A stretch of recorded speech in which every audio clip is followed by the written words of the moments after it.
நம்ம Ashwin sweets and snacks export பண்றதுக்கு 7373041434 மற்றும் www.ashwinsweets.com கான்டாக்ட் பண்ணுங்க. சென்னை கோயம்பேட்டில் போராட்டத்தில் ஈடுபட்ட மாற்றுத்திறனாளிகள் வலுக்கட்டாயமாக கைது செய்யப்பட்டிருந்த நிலையில் பேருந்தில் அடைத்து வைக்கப்பட்டு இரவு முழுக்க அலைக்கழிக்கப்பட்டுள்ளதாகவும் போலீசார் அவர்கள் மீது தாக்குதல் நடத்தியதாகவும் புகார் எழுந்திருக்கிறது.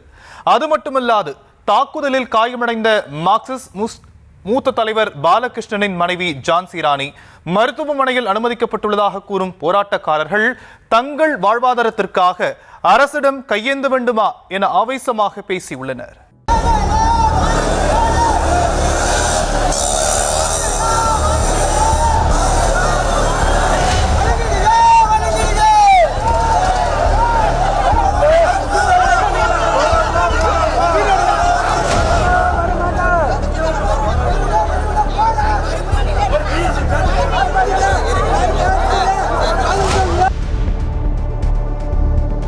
நள்ளிரவில் பேருந்தில் அடைத்து வைத்து சென்னை முழுக்க வலம் வர நாங்கள் என்ன தீவிரவாதிகளா, நாங்கள் மனிதர்கள் இல்லையா என்பதே இவர்களின் மனக்குமுறல்.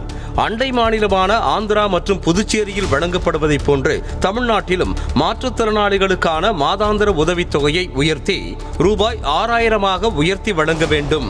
கடும் ஊனமுள்ள மாற்றுத்திறனாளிகளுக்கு ரூபாய் 10,000 வழங்க வேண்டும்.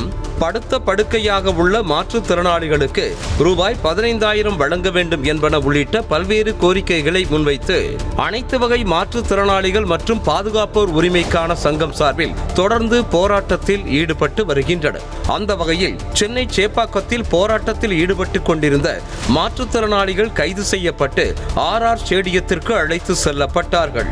அதன் பின்னர் திருமங்கலத்தில் உள்ள மண்டபத்திற்கு அழைத்து செல்வதாக கூறி 18 பேருந்துகளில் அழைத்து செல்லப்பட்டனர். ஆனால் அவர்களை மண்டபத்திற்கு அழைத்து செல்லாமல் நள்ளிரவு 12 மணி வரை பேருந்தை விட்டு இறக்காமல் சுற்றி வந்துள்ளனர். அரும்பாக்கம், கிளாம்பாக்கம், கிண்டி, மதுரவாயல் என சென்னை சிட்டியை சுற்றியடித்து 2 மணிக்கு மேல் பேருந்துகள் கோயம்பேடு பேருந்து நிலையத்திற்கு வந்துள்ளன. அந்த இடத்துல நாங்க அனுமதி கேட்டிருந்தோம். அங்க கிரிக்கெட் விளையாட்டு நேற்றுக்கு T20 நடக்கிறதுனால எங்களை கொஞ்சம் அந்த பக்கம் நடத்த சொன்னாங்க. சிவானந்தா சாலையில நாங்களும் ஒத்துக்கிட்டு சிவானந்தா சாலைக்கு போனோம். அங்க எங்களை கைது பண்ணி ராஜரத்னம் ஸ்டேடியத்தில் எங்களை அடைச்சி வச்சாங்க. சரி, அங்க எடுத்துட்டு போறதுக்கு நாங்க அனுபவிச்சோம். 18 பஸ்ஸுகளை எங்களை ஏத்துனாங்க. 18 பஸ்ஸுகளில் ஏற்றி அவங்கள அந்த சம்பந்தப்பட்ட சொன்ன மண்டபத்துக்கு ப்ராமிஸ் பண்ண மண்டபத்துக்கு கொண்டு போகாம பல்வேறு இடங்களை சுத்திட்டு இருக்காங்க. 7 மணிக்கு ஆரம்பிச்சது கோயம்பேடு, அப்புறம் அரும்பாக்கம், அப்புறமாக மதுரவாயல், அப்புறம் அங்க கிண்டி, கிளாம்பாக்கம், அத்தனை இடத்துலையும் போட்டு சுத்துறாங்க.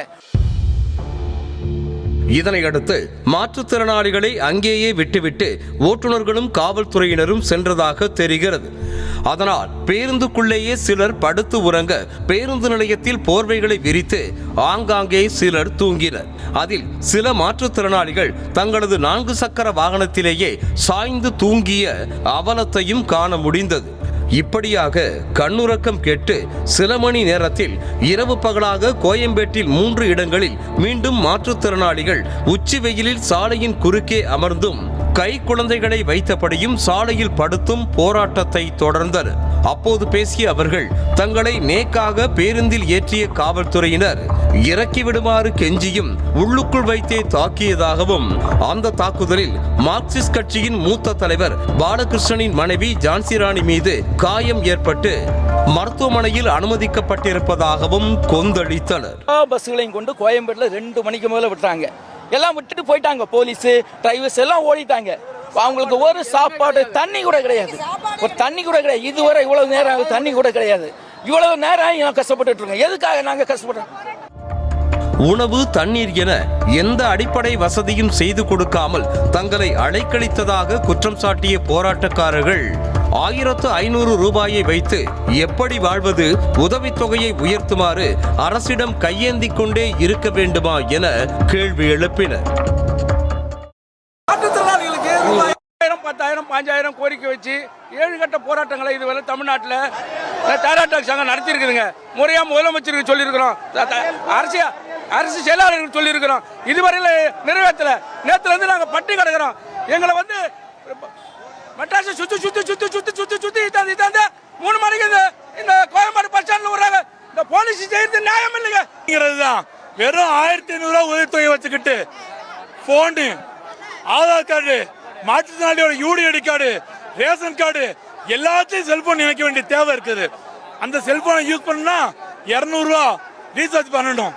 டெய்லி 10 ரூபாய்க்கு பால் வாங்கினாக்க மாசம் 600 ரூபா 800 ரூபா.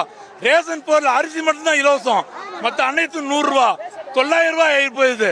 எப்படி 1500 வச்சு சமாளிக்க முடியும் மாற்றுத்திறனாளிகள்? இப்படியே போராடி போராடி பிச்சை எடுத்து சாகணுமா மாற்றுத்திறனாளிகள்? தனது தந்தையான மறைந்த முன்னாள் முதலமைச்சர் கருணாநிதி தான் ஊனமுற்றோர் என்பதை மாற்றுத்திறனாளிகள் என மாற்றியதாகவும், தானும் தனது தந்தையை போன்றே மாற்றுத்திறனாளிகளை மதிப்பதாகவும், அதனால்தான் மாற்றுத்திறனாளிகள் துறையையே தன்வசம் வைத்திருப்பதாகவும் சொல்லிக்கொள்ளும் முதலமைச்சர் மு.க. ஸ்டாலின், தங்களுக்கு நல்லது செய்யாமல் வெறும் துறையை மட்டும் வைத்துக் கொள்வதில் என்ன பிரயோஜனம்? மாற்றுத்திறனாளிகள் என்ற பெயரும் துறையும் தங்களுக்கு சோறு போடுமா என கேள்வி எழுப்பிய மாற்றுத்திறனாளிகள், ஒன்று தங்களுக்கு வேலை வழங்க வேண்டும், இல்லை என்றால் சுய தொழில் தொடங்க லோன் வழங்க வேண்டும், அப்படியும் இல்லையா உதவித்தொகையை உயர்த்தி வழங்க வேண்டும் என கோரிக்கை வைத்தனர். நாங்க ஊனமுற்றோர் இந்த பேரை எங்க அப்பா தான் மாற்றுத்திறனாளின்னு மாற்றினாரு. அதே போல அவர் தான் இந்த மாற்றுத்திறனாளிகளுக்கு துறையை வச்சிருந்தாரு. நானும் உங்க மேல அக்கறை கொண்டுதான் அந்த துறையை வச்சிருக்கேன்னு சொன்னாரு. ஏன்னா மாற்றுத்திறனாளி துறையை நீங்க கையில வச்சிருக்க நாங்க சந்தோஷப்படுறோம், ஒரு முதலமைச்சர் வச்சிருக்க நல்ல விஷயம். ஆனா வெறும் துறையை மட்டும் வச்சுட்டு மாற்றுத்திறனாளிக்கு எதுவும் செய்யலைன்னா என்ன பிரயோஜனம்? நீங்க பெயர் மாற்றம் சோறு போடுமா? ஊனமுற்றோர் பேரை நீங்க மாற்றுத்திறனாளின்னு மாற்ற சோறு போடுமா என்ன? போடாது. மாற்றுத்திறனாளிக்கு சோறு கொடுக்கிறது ஒன்றில் வேலை கொடுங்க படுத்த மாற்றுத்திறனாளி. இதற்கிடையே அவர்களை பேச விடாமல் ஒரு காவலர் தடுக்க முயன்றார். ஆனாலும் அதையும் மீறி தொடர்ந்து தங்கள் மனக்குமுறல்களை கொட்டிய போராட்டக்காரர்கள் தங்களின் வாழ்வாதாரத்தில் அரசுக்கு அக்கறை இல்லை, ஆனால் தங்களின் வாக்குகள் மட்டும் வேண்டுமா என ஆக்ரோஷமாக கேள்வி எழுப்பினர். மேலும் பெண்கள் மீது ஆண் காவலர் எப்படி கை வைக்கலாம், அதற்கு யாராக இருந்தாலும் பதில் சொல்லியே ஆக வேண்டும் என ஆவேசமாக பேசினர். போலீஸ்கார் வந்து 2 மார்க்கங்களை அப்படியே தள்ளி விட்டு மண்டையில அடி. இப்போ காவல்துறை வந்து பெண்ணுன்னு பார்க்காம பெண் போலீஸ் எங்களை வந்து கையாளல, ஆண் போலீஸை எங்களை கையாண்டு கீழே தள்ளி மண்டை வீங்கி இடுப்பெல்லாம் வீங்கி போச்சு. மக்கள் தேர்ந்தெடுத்ததால் தானே முதலமைச்சர். தற்போது அந்த மக்களுக்கே பாதுகாப்பு இல்லை என்றால் ஏன் அந்த முதலமைச்சர் என கொந்தளித்தனர். இப்படி மாற்றுத்திறனாளிகள் தங்கள் குமுறலை கொட்டிக் கொண்டிருக்க வலுக்கட்டாயமாக அவர்களை கைது செய்து அழைத்து சென்றனர் காவல்துறையினர். அரசாங்கம் பார்த்து மக்களா பார்த்து தேர்ந்தெடுக்கிறது தான் முதலமைச்சர். அந்த முதலமைச்சர் லேடிஸ்க்கே பாது கொடுக்கலாம், முதலமைச்சர் இருக்கவே தேவையில்லைங்கிறார். நைட்டு லேடிஸ் மேல கை வச்சு அந்த எஸ்பியா எஸ்சியா அந்த ஆளுங்க வரணும். லேடிஸ் நெஞ்சு மேல கை வச்சு அடிச்சதுக்கு பதில் எங்களுக்கு சொல்லி ஆகணும். லேடி போலீஸ் சட்ட பிரகாரம் ஒரு லேடிஸ் மேல கையை வைக்கணும், லேடிஸ் வரணும். அந்த லேடிஸ் உரிமையை அவர் கொடுக்கல. அப்புறம் எதுக்கு அமைச்சர் பதவியில் நீ இருக்கிற? உங்கள்கிட்ட நான் பிச்சை கேட்க வந்தோம். எங்களோட உரிமையை தான் நாங்கள் கேட்க வந்திருக்கிறோம். எங்கள் ஜான்சன் அம்மா மேலே கையை வச்சு அந்த அம்மா ஹாஸ்பிட்டலில் கிடக்குறாங்க. இவங்களுக்கு என்ன உரிமை இருக்குது? லேடிஸ் மேலே வைக்கிறதுக்கு உரிமை என்ன இருக்குது? எதுக்காக வச்சாங்க? அந்த அம்மா காலில் அடித்து மண்டியில் அடித்து எப்படி கொடுக்கலாம்? எப்படி ஒரு பொம்பளையை பிடிச்சி இப்படி கட்டி பிடிச்சி தள்ளுவாங்களா? ஒரு எஸ்பி அம்மா இருக்கிறாள், அக்கா இருக்கிறாள், தங்கச்சி இருக்கிறாங்கல்ல, அவங்களாம் அந்த இதில் இருக்க மாட்டாங்களா? எப்படி தள்ளலாம் மேலே? அந்த பதிலுக்கு எங்களுக்கு பதில் வரணும். எப்படி? இதற்கிடையே பேருந்துக்குள் இருந்தபோது ஆவேசமாக பேசிய ஜெயந்தி என்ற பெண்ணின் வீடியோவும் வைரலாகி வருகிறது. காவல்துறை தங்களை கேவலமாக நடத்துவதாகவும், தீவிரவாதிகளை பிடித்து வைத்ததைப் போல இரவு முழுக்க பேருந்துக்குள் வைத்து அலைக்கழித்ததாகவும் கூறிய மாற்றுத்திறனாளி ஜெயந்தி, தங்களை அலைக்கழிக்க கூறிய அதிகாரி யார் எனவும் கேள்வி எழுப்பினார்.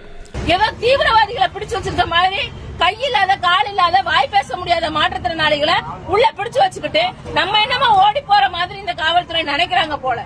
இந்த காவல்துறைக்கு இப்படி அதாவது விடிய இந்த பஸ்ல வச்சு அலக்கழிக்கணும்னு அவங்களுக்கு சொன்ன அறிவுரையாளர் யாரு? அந்த அதிகாரி யாரு? இந்த நிலையில் மாற்றுத்திறனாளிகள் கைது செய்யப்பட்டதற்கு தங்கள் எதிர்ப்பை பதிவு செய்து வரும் பல்வேறு அரசியல் கட்சியினர் திமுக கூட்டணி கட்சி தலைவரின் மனைவியே தாக்குதலுக்கு ஆளாகும் நிலை உள்ளதாக விமர்சனம் செய்து வருகின்றனர். அந்த வகையில் எதிர்க்கட்சி தலைவர் எடப்பாடி பழனிசாமி மாற்றுத்திறனாளிகள் மீதான அடக்குமுறை நடவடிக்கைகளை முழுமையாக கைவிட வேண்டும் என வலியுறுத்தி இருக்கிறார். நம்ம Ashwin sweets and snacks export பண்றதுக்கு 7373041434 மற்றும் www.ashwinsweets.com கான்டாக்ட் பண்ணுங்க.